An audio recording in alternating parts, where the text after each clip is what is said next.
வள்ளலார் அருளிய அருட்பெருஞ்சோதி அகவற்பாவின் 711 முதல் 720 வரையிலான வரிகளுக்கான எளிய தமிழ் விளக்கம் இதோ. 711 இகந்தரு புவிமுத லெவுல குயிர்களும் உகந்திட மணக்குன் சுகந்தனன் மணமே. இந்த உலகிலிருந்து பிற உலகுகள் வரை உள்ள எல்லா உயிர்களும் விரும்பி மகிழும்படி பரவும் இனிய நறுமணமாக அருட்பெருஞ்சோதி விளங்குகிறது. 712 யாழொரு மிசையே இனியவின் நிசையே ஏழொரு மிசையே இயலரு இசையே.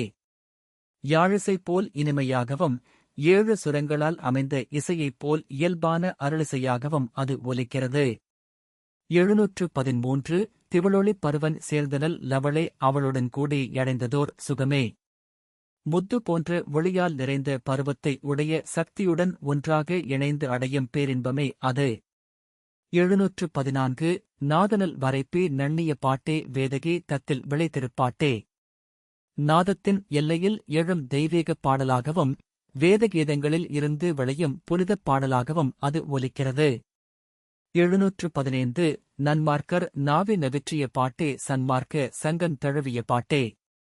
நல்ல வழி நடப்போரின் நாவிலிருந்து பிறக்கும் பாடலாகவும் சன்மார்க்க சங்கம் தழுவிப் பாடும் அருள் பாடலாகவும் அது உள்ளது. 716 நம்பொரு மாகம நவிற்றிய பாட்டே எம்பலமாகிய வம்பலப் பாட்டே. ஆகமங்களால் போற்றப்படும் பாடலாகவும் சிதம்பரச் சபையில் ஒலிக்கும் அம்பலப் பாடலாகவும் அது விளங்குகிறது.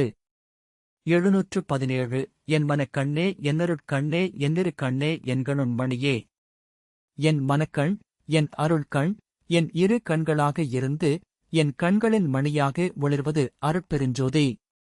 718 என்பெரின் களிப்பே என்பெரும் பொருளே என்பெருந்திரளே என்பெருஞ் செயலே. என் பேரானந்தமும் என் வாழ்க்கையின் மையப் பொருளும் என் பெரும் வல்லமையும் என் செயல் அனைத்துமாக அது இருக்கிறது. 719 என்பெருந் தவமே என்றவப் பலனே என்பெருஞ் சுகமே என்பெரும் பேரே. நான் செய்த தவத்தின் உச்சப் பலனாகவும் பேரானந்தமாகவும் மிகப்பெரிய பேராகவும் அது திகழ்கிறது. 720 என்பெரு வாழ்வே என்றன் வாழ் முதலே என்பெரு வழக்கே என்பெருங் கணக்கே. என் முழு வாழ்வாகவும் என் வாழ்க்கையின் தொடக்கமாகவும் என் வழியும் என் கணக்குமாகவும் அருட்பெருஞ்சோதி நிறைகிறது.